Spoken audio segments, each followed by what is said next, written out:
하나님 말씀 마가복음 9장입니다. 마가복음 9장 14절에서 29절입니다. 우리 한 절씩 교도하시는 중에 주의 음성 들으시기 바랍니다. 14절입니다. 저희가 이에 제자들에게 와서 보니 큰 무리가 둘렀고 저희가 한들이 더불어 변론하더니 온 무리가 곧 예수를 보고 심히 놀라며 달려와 문안하거늘 예수께서 물으시되 너희가 무엇을 저희와 변론하느냐. 무리 중에 하나가 대답하되 선생님, 벙어리 귀신 들린 내 아들을 선생님께 데려왔나이다. 귀신이 어디서든지 저를 잡으면 거꾸러져 거품을 흘리며 이를 갈며 그리고 파리하여 가는지라. 내가 선생의 제자들에게 내어 쫓아달라 하였으나 저희가 능히 하지 못하더이다. 대답하여 가라사대 믿음이 없는 세대여, 내가 얼마나 너희와 함께 있으며 얼마나 너희를 참으리요. 그를 내게로 데려오라 하시매 이에 데리고 오니 귀신이 예수를 보고 곧 그 아이로 심히 경련을 일으키게 하는지라. 저가 땅에 엎드러져 굴며 거품을 흘리더라.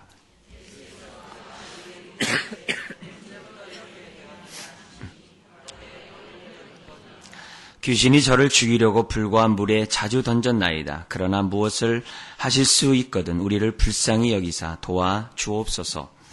예수께서 이르시되 할 수 있거든이 무슨 말이냐.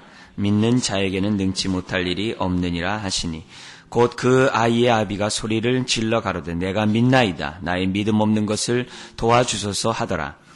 예수께서 무리에 달려 모이는 것을 보시고 그 더러운 귀신을 꾸짖어 가라사대 벙어리 되고 귀먹은 귀신아, 내가 네게 명하노니 그 아이에서 나오고 다시 들어가지 말라 하시매 귀신이 소리 지르며 아이로 심히 경련을 일으키게 하고 나가니 그 아이가 죽은 것 같이 되어 많은 사람이 말하기를 죽었다 하나 예수께서 그 손을 잡아 일으키시니 이에 일어서니라. 집에 들어가시매 제자들이 종용이 묻자오되 우리는 어찌하여 능히 그 귀신을 쫓아내지 못하였나이까. 이르시되 기도 외에 다른 것으로는 이런 이유가 나갈 수 없느니라 하시니라. 아멘. 오늘은 여러분들에게 믿음의 역사를 이루자라는 주제를 가지고 말씀을 나누기로 원합니다. 믿음이 없이는 하나님을 기쁘시게 할 수 없습니다. 하나님 앞에 나오는 자는 자신의 경험과 자신의 지식과 자신의 능력으로 나오는 것이 아니라 믿음으로 나와야 됩니다. 믿음으로 나와야 됩니다.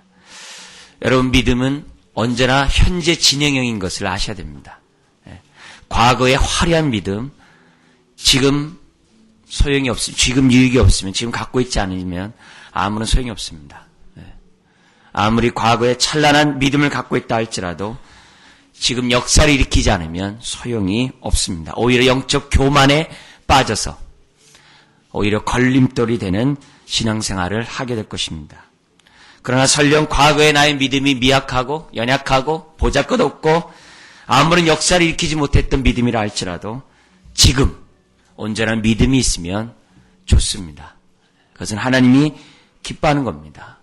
아브라함의 아내가 하나님으로부터 아이를 낳을 것이라는 그런 말을 들었을 때 사라는 웃었습니다. 비웃었어요.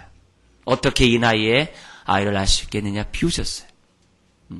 그러나 이삭을 낳고 난 다음에 그는 하나님 앞에 웃었습니다. 너무 감사해서. 히브리 기자는 이것을 어떻게 표현합니까?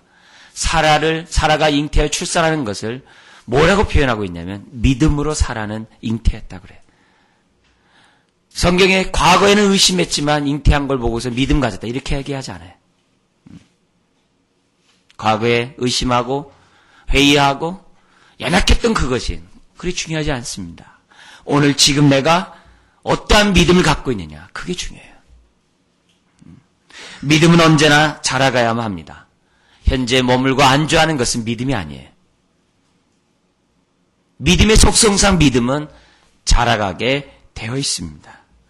계속 주를 향해 나아가게 되어 있고 믿음의 속성상 이 믿음은 자라가게 되어 있음을 기억해야 됩니다. 그렇기 때문에 믿음에는 언제나 증거가 따릅니다. 열매가 있습니다.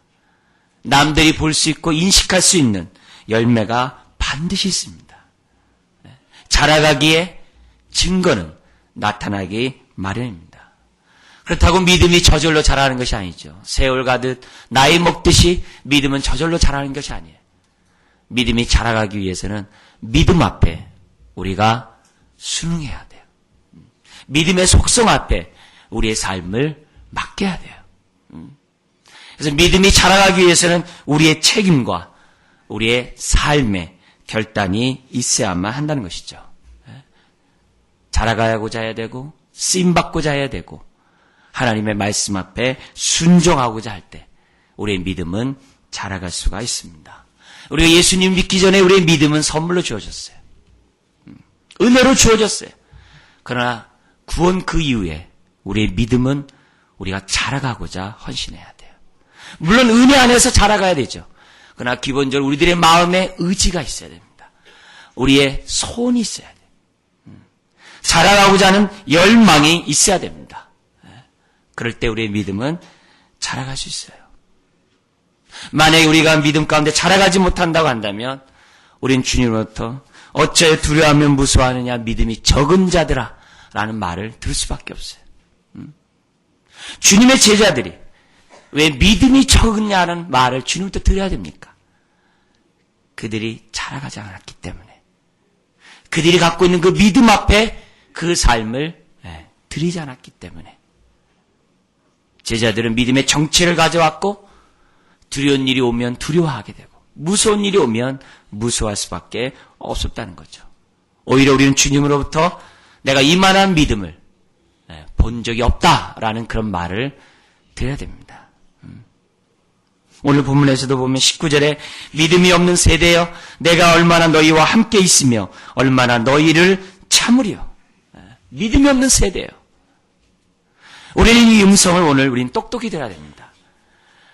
주님이 혹시 나에 대해서 믿음이 없는 아무개요. 내가 얼마나 너희와 함께 있으며 얼마나 너희를 참으리요.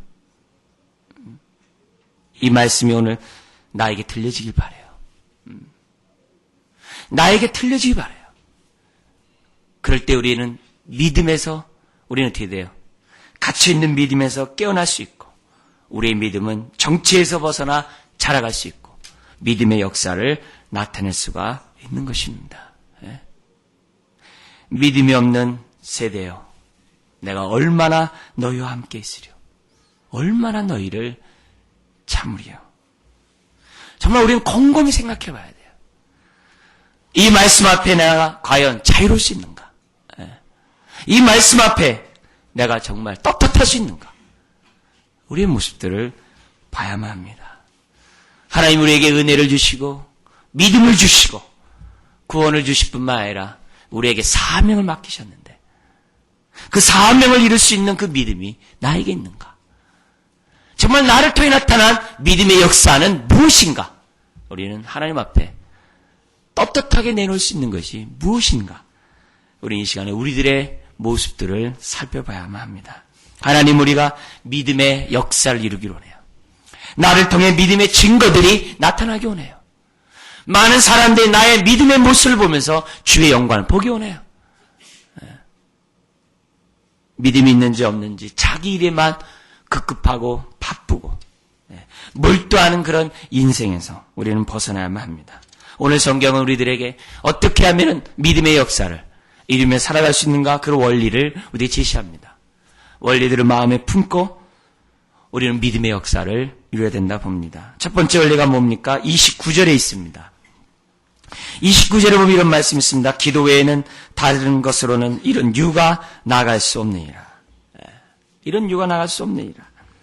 예수님이 변화산에 올라가셨을 때 주님은 3명의 제자들과만 동행했습니다. 나머지 9명은 산 아래에 있었습니다. 한 아버지가 귀신 들린 아이를 데리고 와서 고쳐달라고 요청합니다. 그 아이는 귀신이 들려서 벙어리가 되고 귀머리가 되었습니다. 많은 질병의 원인 가운데 귀신을 통해서 얻어지는 병들이 있습니다. 오늘 본문은 그것을 우리들에게 보여주고 있습니다. 마침 이제 새벽이 되어 주님은 제자들과 함께 산 밑으로 내려오시게 되었습니다. 그러자 사람들이 주님 앞에 나와서 이 아이를 고쳐달라고 요청합니다. 제자들이 능히 쫓지 못했습니다. 그러자 우리 주님은 믿음이 없는 세대 하면서 이 아이를 고쳐주셨던 것을 보게 됩니다. 여러분 한번 가만히 한번 좀 생각해 보십시오. 지금 9명의 제자가 밤새 영적 전투에서 실패했던 것을 봅니다. 근데 그 9명의 제자들이 누구입니까? 불과 얼마 전까지만 해도 귀신들을 쫓아내며 너무너무 기뻐서 주님 앞에 나와서 자기의 선교 보고를 했던 제자들이었어요. 많은 곳에 능력을 행했던 제자들이에요. 병든 자를 고쳤던 제자들이에요. 근데 오늘 본문에서는 제자들이 밤새 귀신 하나 쫓지 못하고 영적 전투에서 실패한 모습으로 우리에게 비춰졌던 것을 보게 됩니다. 우리는 여기서 매우 귀중한 진리를 깨닫죠. 무엇을 깨닫습니까? 여러분, 믿음은 개인의 소유물이 아니라는 거예요. 믿음은 하나님과의 온전한 관계성 속에서 그때야만이 힘을 발휘할 수 있는 것이 믿음이라는 것을 우리들에게 보여주고 있어요. 내가 필요할 때마다 언제나 호주머니에서 꺼내가지고서 믿음의 능력이 나타날지어다 해서 믿음의 능력이 나타나는 것이 아니라는 거예요. 비록 조금 전이라도 내가 능력을 행했다고 해서 내가 능력을 행했으니까 내가 또 능력을 행할 수 있겠다. 그 믿음은 내 손 안에 있다 라고 하면서 사용할 수 있는 것이 믿음이 아니라는 거예요. 조금 전에 내가 큰 역사를 이뤘다 할지라도 그 순간에 하나님과의 관계가 온전해야만 한다는 것입니다. 하나님의 관계가 온전한 그때만 믿음의 역사가 나타난다는 것을 우리들에게 보여주고 있어요. 주님이 답답했던 부분이 그겁니다. 그들에게 믿음이 있음에도 불구하고, 그리고 그 믿음은 하나님과의 관계성 속에서만이 능력을 나타낸다는 것을 알면도 불구하고 제자들이 기도하지 않고 마치 자기에게 그런 능력이 있느냐, 자기가 귀신을 쫓아내려고 했다가 실패한 그 모습 앞에 주님은 책망하셨던 것을 보게 됩니다. 여러분, 주님은 사람들에 대해서 관대합니다. 긍휼히 여기십니다. 불쌍히 여기십니다. 그러나 유독 믿음에 관한 부분에 있어서는 엄하십니다. 특별히 잘하지 않는 믿음, 큰 믿음이 아니라 적은 믿음, 자신의 능력과 자신의 한계에 갇혀있는 믿음, 살았다 하나 죽은 믿음에 대해서 주님은 엄히 책망하십니다. 왜 그러세요? 그것은 바로 불신과 게으름 때문에 그래요. 불신과 게으름. 주님이 믿음에 대해서 이런 안목을 갖고 계시다고 한다면 우리도 주님과 같은 동일한 안목을 가져야 돼요. 마치 믿음이 내 것인 양 착각하거나 또 자신의 능력과 한계에 갇혀서 믿음의 역사를 이루지 못하는 그것에 대해서 우리 주님은 엄히 꾸짖고 있음을 우리는 심각하게 바라봐야 됩니다. 자신의 능력의 한계에 갇혀있는 믿음은 하나님을 기쁘게 할 수 없어요. 믿음의 역사를 이룰 수가 없어요. 자기의 소유량 믿음을 갖고 있는 사람, 하나님을 기쁘게 할 수 없어요. 믿음의 역사를 일으킬 수가 없습니다. 그러므로 우리가 믿음의 역사를 이루기 위해서는 처음부터 끝까지 온전히 주님과 하나 돼야 돼요. 올바른 관계를 유지해야만 합니다. 좀 전에 내가 능력을 행했다고 해서 지금 능력을 행하는 것은 아닙니다. 조금 전에 귀신을 쫓았다고 해서 또 내가 지금 귀신을 쫓을 수 있는 것은 아닙니다. 하나님과의 올바른 관계성 속에 우리가 서 있을 때 믿음의 역사가 나타나는 것입니다. 그러기 위해서 우리는 역사를 위해서는 끊임없이 하나님과 바른 관계 서야 돼요. 올바른 관계 서야 돼요. 네. 하나님의 온전한 은혜의 통로가 되도록 해야 돼요. 두 번째 우리가 역사를 이루기 위해서는 두 번째 원리가 23절에 있습니다. 우리 같이 한번 읽어볼까요? 예수께서 이르시되 할 수 있거든이 무슨 말이냐? 믿는 자에게는 능치 못할 일이 없느니라 하시니. 두 번째 원리는 내가 얼마만큼 하나님을 철저히 신뢰하고 의지하느냐. 거기에 달려 있습니다. 하나님의 능력을 체험한 사람들, 더욱더 하나님의 능력을 의지하게 되어 있습니다. 어쩌면 능력을 체험한 만큼 큰 역사를 이룰 수가 있죠. 그러나 할 수 있거든이 무슨 말이라는 그 말씀 속에 내포되어 있는 것처럼 이것은 안 되라고 자기 스스로 생각하고 있다고 한다면 믿음의 역사는 나타나지 않습니다. 여러분이 잘 알고 있는 사건을 소개하도록 하겠습니다. 이스라엘 백성이 약속의 땅 가나안 땅을 정복할 수 있는 그런 기회가 왔습니다. 그래서 12명의 정탐꾼을 보내죠. 그래서 12명의 보고가 두 패로 나눠집니다. 하나는 우리가 정복할 수 없다. 아니다, 우리는 정복할 수 있다. 그런데 갈렙과 여호수아를 제외한 10명의 정탐꾼은 한결같이 가나안 정복은 불가능하다 했어요.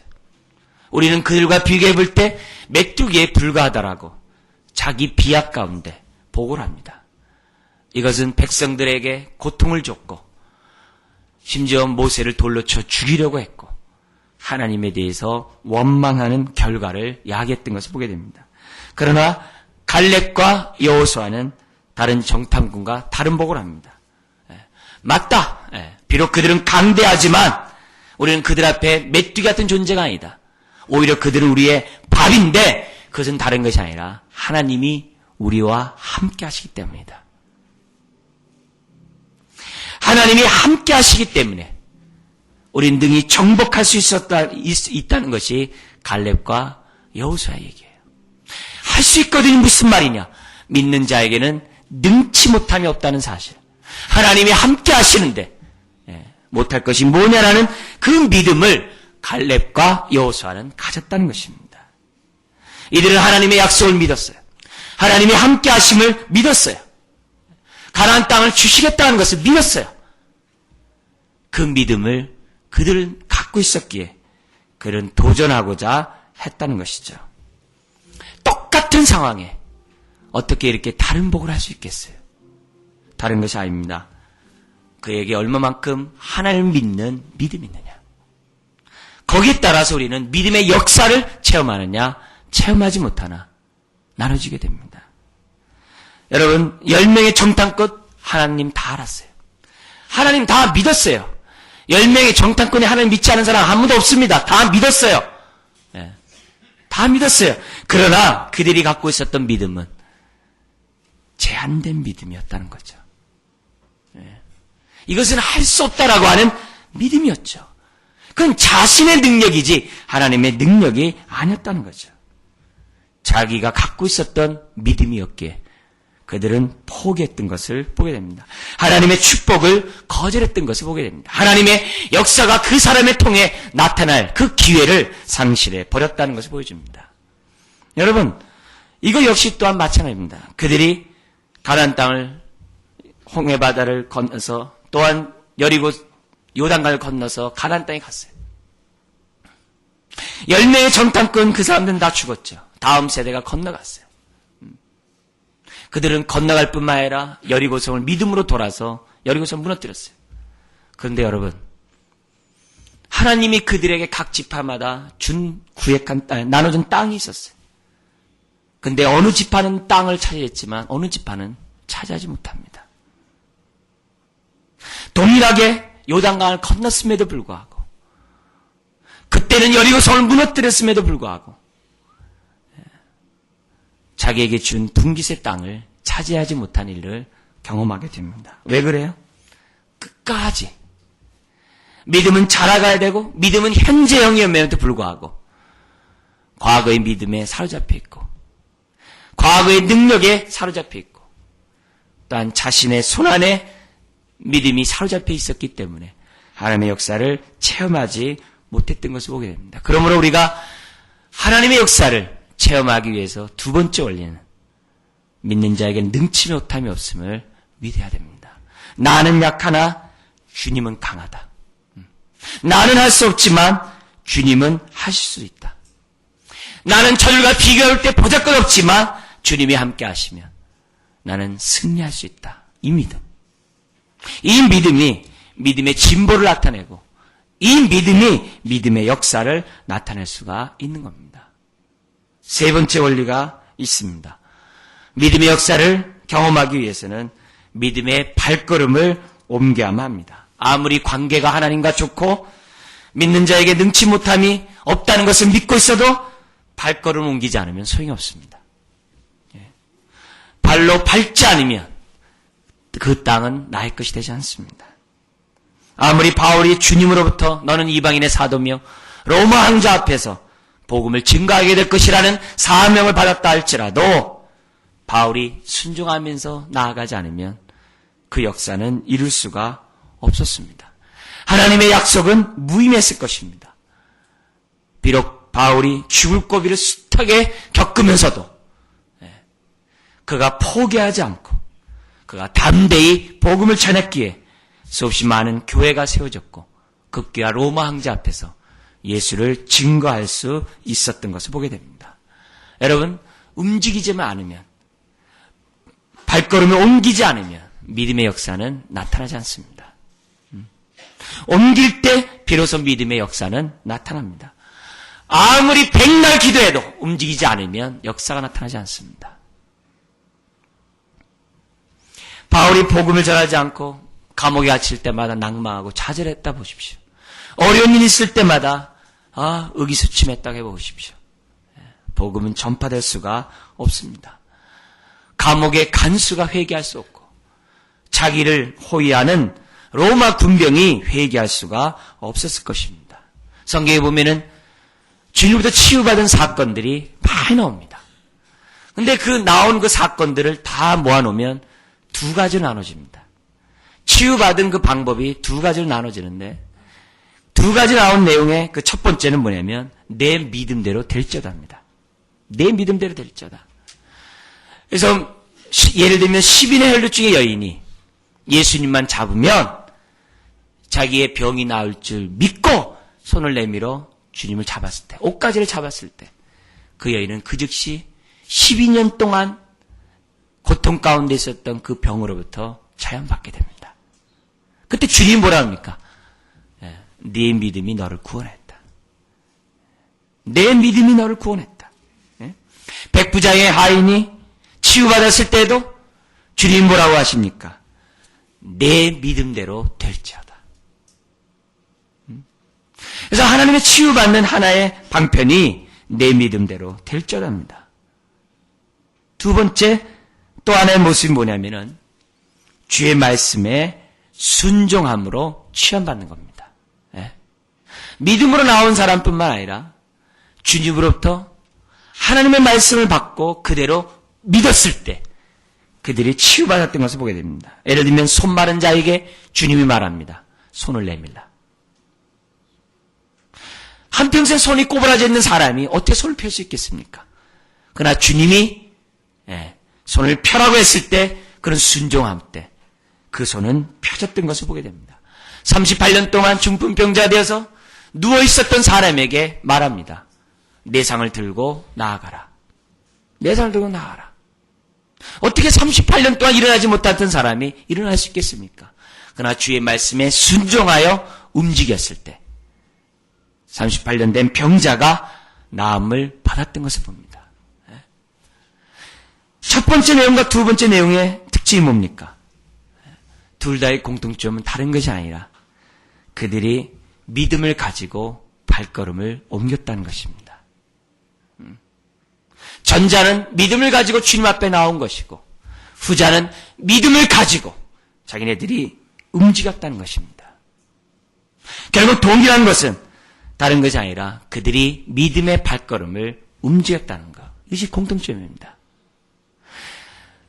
믿음의 발걸음 옮기지 않으면 그 누구도 치유를 경험할 수가 없습니다. 이 원리는 우리의 삶의 문제하고도 동일합니다. 나의 삶의 문제, 믿음으로 행하지 않으면 삶의 문제가 해결되지 않습니다. 동일한 주님의 자녀인데 누구는 응답받고 누구는 응답받지 못합니다.